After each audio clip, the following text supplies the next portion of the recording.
This tutorial is brought to you by PhotoshopTalent.com.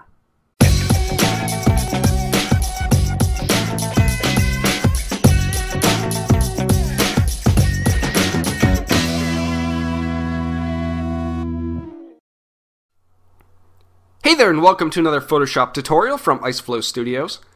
And in this tutorial, I'm going to be showing you a method of removing a solid colored background from your image.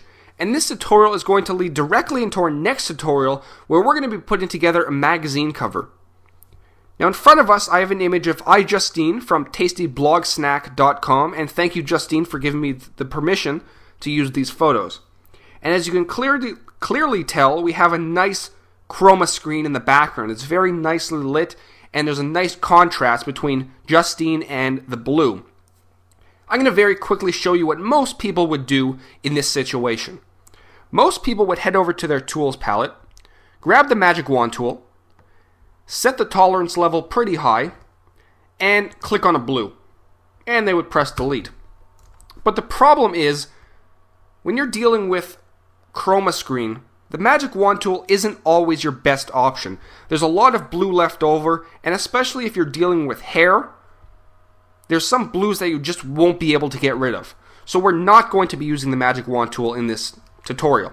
We're going to be using something called color range, and we can find color range at the top by clicking on select and then going down to color range. We now have this new dialog box.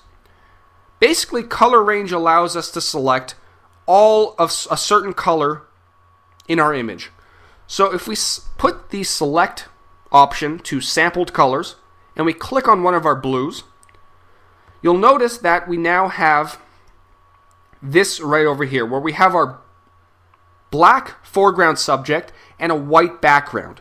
And basically what we want to adjust our fuzziness level so that our foreground subject remains as black as possible and our background is as white as possible.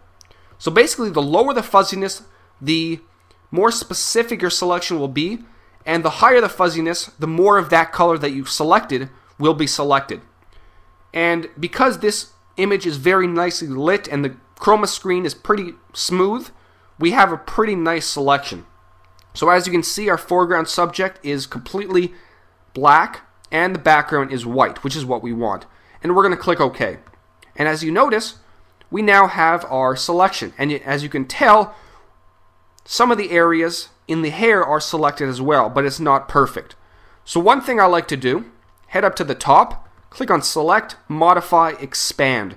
This is just going to expand the selection to get some of those blues that may not have been selected originally. And I'm going to enter a value of approximately 1 or 2 and press OK. And you'll notice we now have a lot more of the blues selected. One more thing I like to do, head back up to the top, modify, select, modify, feather, and enter a value of 1 or 2. This basically just smooths out our edges of our selection to give it a nice, soft, and smooth selection. And click OK. And once all that's done, we're going to press delete. And as you notice, we have a pretty good selection. There's still a little bit of blue in this area, but because we're dealing with stray hairs, we're going to very simply grab our eraser tool and just very quickly remove these hairs from the image. Just like so. But as you can clearly tell, the majority of the blue is gotten rid of. And you can continue to do things like do an additional color range or expand your selection even more if you wanted to, or feather it even more. But for the most part, we have an almost flawless chroma screen selection. And we can change the background color to whatever we want, and we have a very good selection. So in the next tutorial, we're going to be using this image, and we're going to be putting it on a magazine cover, and composing a magazine cover, and going over exactly what's needed to create a successful magazine. So I hope you learned something in this tutorial. I hope you play around with the color range selection option, because it's a lot more specific than the magic wand tool, especially for something like chroma keying. And it works with any color you want, whether it's a blue screen, a green screen, or even a red screen. So anyway, if you're on YouTube, rate the video, comment the video, subscribe to the channel, check out Justine's website and her YouTube channel. Very good stuff. And until next time, this is Howard from IceFlow Studios. Take care.